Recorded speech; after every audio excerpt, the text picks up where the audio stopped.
যেই নবী উম্মতের জন্য এত কান্নাকাটি, এত ভালোবাসা, যেই নবী উম্মতের প্রেমে পাগল, প্রশ্ন করা হবে, ইয়া রাসূলুল্লাহ সাল্লাল্লাহু আলাইহি ওয়াসাল্লাম, আপনি তো মদিনাতুল মুনাওয়ারার পবিত্র রওজায় শুয়েছিলেন, এই ধুলাবালি কাদা এগুলো কোত্থেকে আসলো?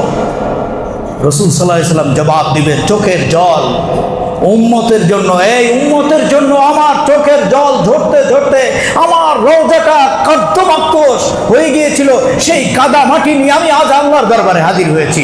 যেই নবী আপনার জন্য কাঁদেন, আল্লাহ নিজেই ঘোষণা করেছেন, মা আরসালনাকা ইল্লা রাহমাতাল লিল আলামিন, পৃথিবীর সমস্ত মাখলুক, শুধু মানুষ নয়, সমস্ত মাখলুকাতের জন্য তাকে রহমত হিসাবে আল্লাহ রাব্বুল আলামিন প্রেরণ করেছেন। যেই নবীকে বলা হলো, নবী আপনাকে অপশন দিলাম, সুযোগ দিলাম, আপনি দোয়া করেন। আপনাকে একটা দোয়া, সমস্ত নবীদেরকে আল্লাহ রাব্বুল আলামিন স্পেশাল একটা দোয়া করার, কবুলের প্রতিশ্রুতি দিয়ে দোয়া করার জন্য বললেন। সব নবীরা পৃথিবীতে, সমস্ত নবী এই পৃথিবীতে সেই সুযোগটা কাজে লাগিয়ে দোয়া করেছেন পৃথিবীতে। আর বিশ্বনবী সাল্লাল্লাহু আলাইহি ওয়াসাল্লাম দুনিয়ার জন্য আল্লাহর পক্ষ থেকে এই সুযোগ যে তুমি দোয়া করো আমি কবুল করে নেব, এই সুযোগ আল্লাহর রাসূল কাজে লাগান নাই। বলেন না সুবহানাল্লাহ। রাসূলকে প্রশ্ন করা হলো, লিমাযা ইয়া রাসূলুল্লাহ, কেন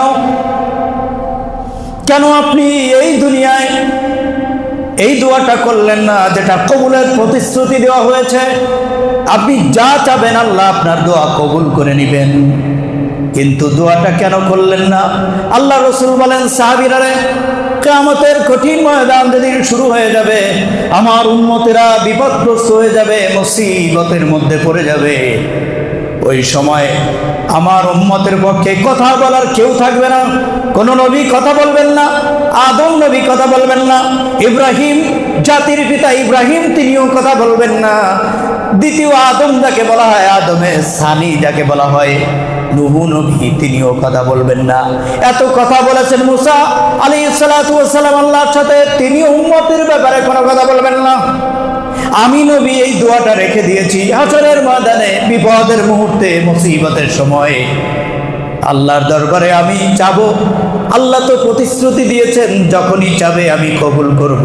হাসরের ময়দানে আমি আমার উম্মতের নাজাতের ব্যাপারে সেই সময় দোয়াটা কাজে লাগাবো, আমার উম্মতের নাজাতের ব্যাপারে আল্লাহর দরবারে প্রার্থনা করব।